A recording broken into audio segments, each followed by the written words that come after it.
केटाहरूको चटपट भनेको चाहिँ फेरि के हो?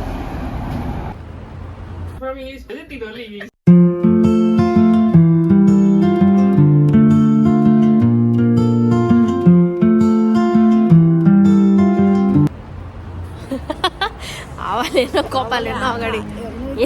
चिसो कति हो भनेको के कस्तो चिसो कपालहरू नि यहाँ च्या बर्थडे मनाउनु भइरहेछ हामी चाहिँ नि बर्थडे चाहिँ खासमा भोलि हो अब हामी चाहिँ आजै जाने भएको भएर चाहिँ नि आजै हामीले मनाउनु लाग्यो के खास त 23 गते हो न आज 22 हो आज नेपाल जाँदैछौँ त्यही भएर चाहिँ आजै मनाउनु लागेको बर्थडे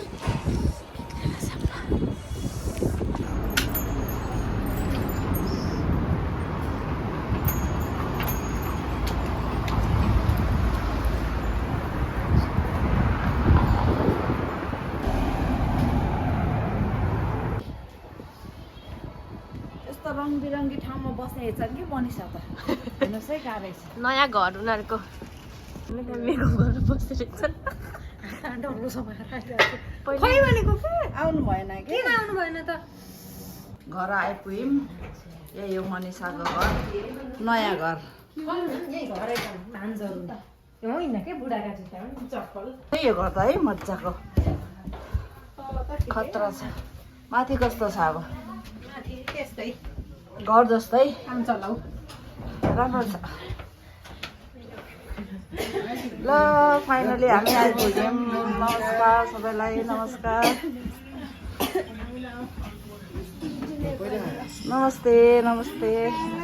नमस्कार नमस्कार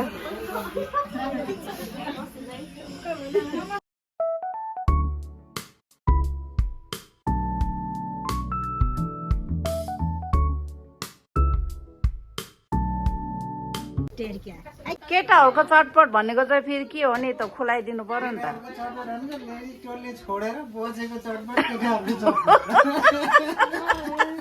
हँसाउनु भयो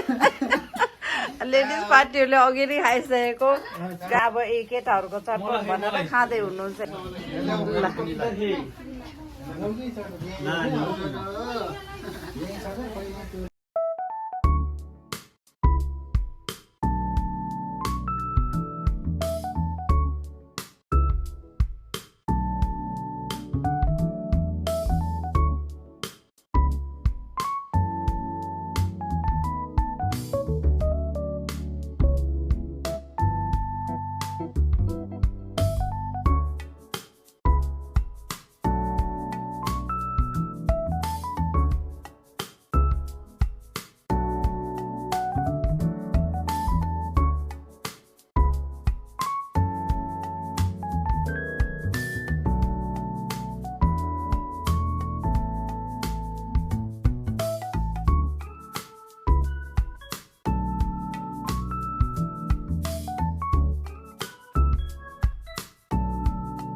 भिडियो बनाएको हेर न प्रियङ्का तिमी पुलाउ राख त कतिजनालाई भयो 1 2 12 जना छन् के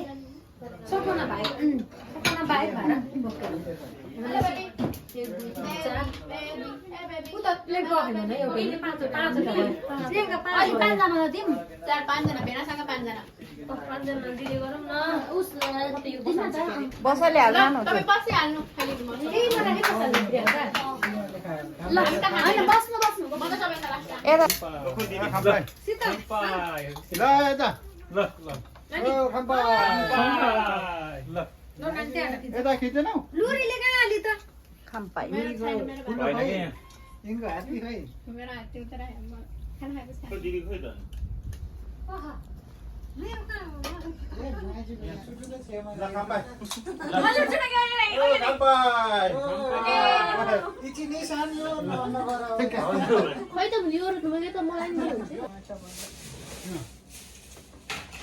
बर्थडे गिफ्ट पनि खोल्ने पुरा सुरसार भइरहेको छ यहाँ बर्थडे गिफ्ट हेर्नुहोस् है कुरासा होइन कि नेपाली पनि बोल्नु पर्यो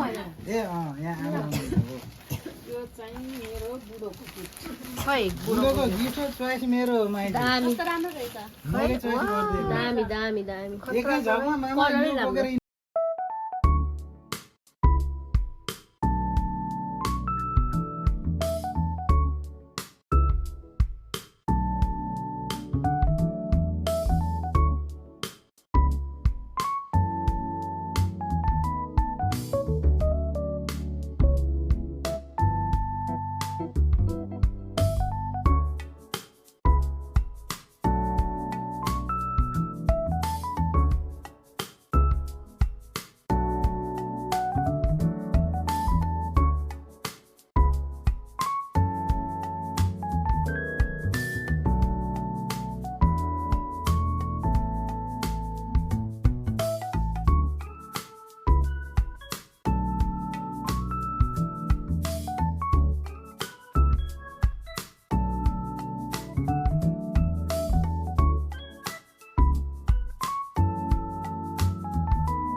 खतरा खतरा गिफ्टहरु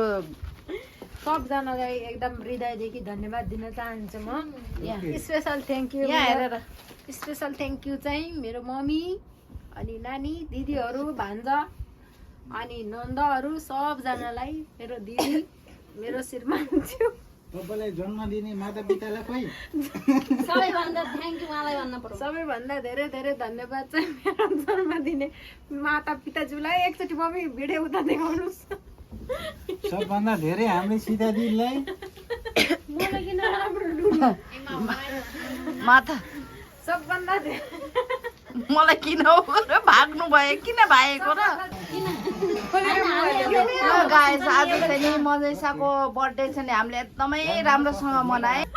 एकदमै रमाइलो भयो हामीले गिफ्टहरु पनि खोल्यौं हैन धेरै राम्रो लाग्यो गिफ्टहरु हैन धेरै राम्रो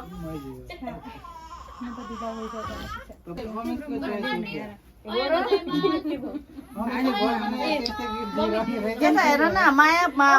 के अरे मनिषा पनि ब्युटिफुल गिफ्टहरु पनि एकदम ब्युटिफुल छ लाएर हिँड्दाखेरि टिकटकहरु बनाउँछु नि यिनले टिकटकमा लाइक कमेन्ट गरिदिनु होला guys thank you so much guys अब मेरो ब्लग मैले यही बन्द गर्छु हजुरलाई मेरो ब्लग कस्तो लाग्छ राम्रो लाग्यो भने लाइक शेयर कमेन्ट सब्स्क्राइब गरिदिनु होला आफ्नो भाषा चाहिन्छ भन्छन् हैन तर इङ्ग्लिस जानेको मान्छेलाई फेरि ओ पनि भन्छ नि सेम त्यही हुन्छ कि यहाँ पनि सेम त्यही हो कि त्यही त नि अब यहाँ त नलेखेको कुराहरू पनि इङ्ग्लिसमा छैन सबै जापानिजमा त्यही भएर मलाई चाहिँ नि यहाँ चाहिँ नि भाषा चाहिँ नि एकदम इम्पोर्टेन्ट जरुरी छ पनि युज टु हुन्छ जस्तो लाग्छ कि मलाई यो अहिलेको यङ जेनेरेसनहरू त्यही होटेलमा एउटा जापानिज थियो नि तपाईँ खाना त्यही वेटर थियो कि त्यहाँ जापानिज थियो कि एउटा तपाईँ धनी लोक त्यो जापानिज मसँग आएर इङ्ग्लिस बोल्नलाई रङ्ग मान्ने हो एकदेखि माथि I graduate from English college I can speak भन्दै खुसी भएको कुरा अहिले फेरि त्यो अहिले फेरि त्यस्तो पनि फेरि त्यो नाटकको कि त्यही अहिले फेरि इङ्ग्लिसको यी पनि केही बुझ्दैनन् के त्यहाँ रङ्ग लाएर कि इङ्ग्लिसमा बोल्न आफूले अलिअलि बोल्नु क्लास सिक्नलाई कि अनि आएर फेरि टुडे वर्क ओके भन्ने क्या हामीले जापानिज बोले चाहिँ तिनीहरूले इङ्ग्लिस ओके ओके